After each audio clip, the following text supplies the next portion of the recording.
नमस्कार, मैं रवीश कुमार। भारतीय रिजर्व बैंक और संसद की स्थायी समिति के अनुसार प्रति व्यक्ति आय के मामले में उत्तर प्रदेश और बिहार की हालत बहुत खराब है।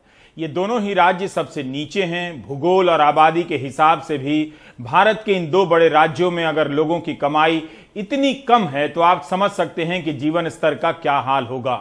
इन दो राज्यों में उच्च शिक्षा की हालत पर अगर बात करने लगूं तो बात ही खत्म नहीं होगी।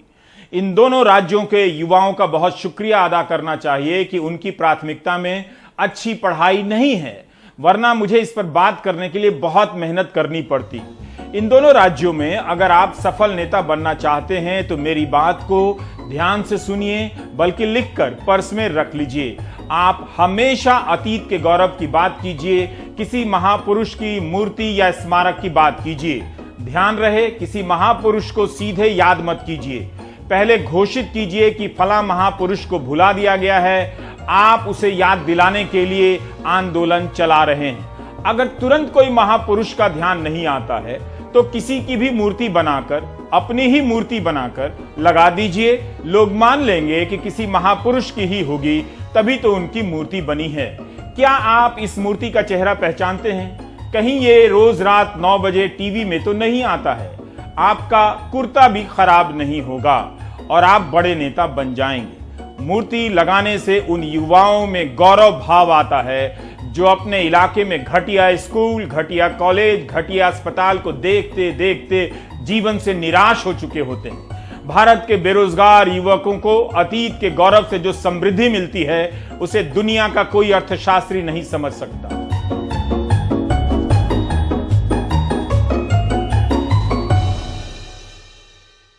याद करने में कोई बुराई नहीं, लेकिन याद करना नेता बनने का आसान रास्ता हो चुका है।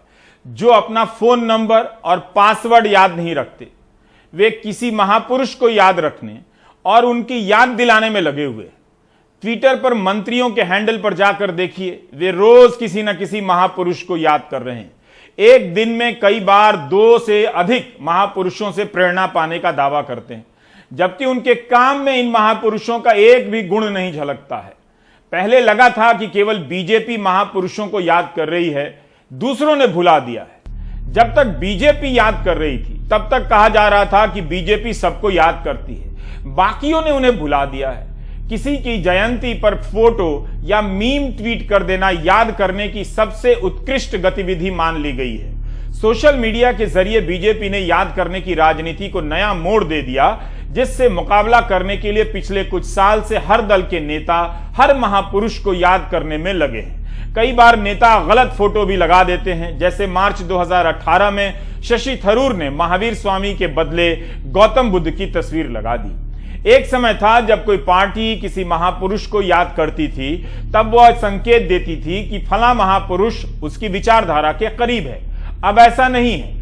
कोई दल किसी को याद करने के मामले में किसी से पीछे नहीं रहना चाहता।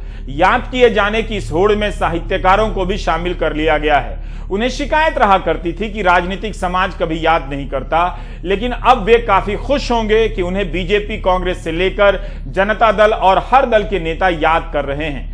किसने किसे पढ़ा है यहां यह महत्वपूर्ण नहीं है, किसने किसे याद किया है यह उल्लेखनीय है।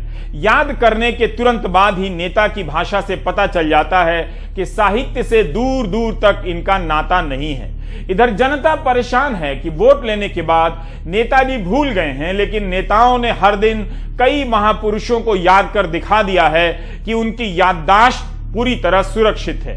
वे भले जनता को भूल चुके हैं, लेकिन जनता के प्रिय महापुरुषों को याद कर रहे हैं। हम इन सभी महापुरुषों से माफी मांगते हैं। हमारी समस्या इन्हें याद किए जाने को लेकर नहीं है, दूसरी है। याद करने के मामले में क्या याद रखा गया है और क्या भुला दिया गया है, बता रहे हैं राजनीति पर लिखने वाले हिलाल अहमद। पिछले 7 सालों में जिस तरह से हमने अपने महापुरुषों को याद करने की कवायद शुरू की है, इस कहानी को समझने के लिए मुझे लगता है कि थोड़ा पीछे जाना जरूरी है। पीछे जाने का मतलब ये कि हमें थोड़ा सा झांकना चाहिए कि राष्ट्रीय आंदोलन में क्या हुआ था।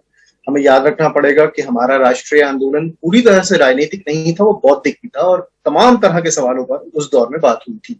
खास तौर से राष्ट्रीय आंदोलन के खत्म होने के बाद 1950 के दशक में जैसे ही गांधी जी की हत्या हुई तो सवाल ये उठा कि गांधी जी को याद कैसे किया जाएगा। तो नेहरू इस बारे में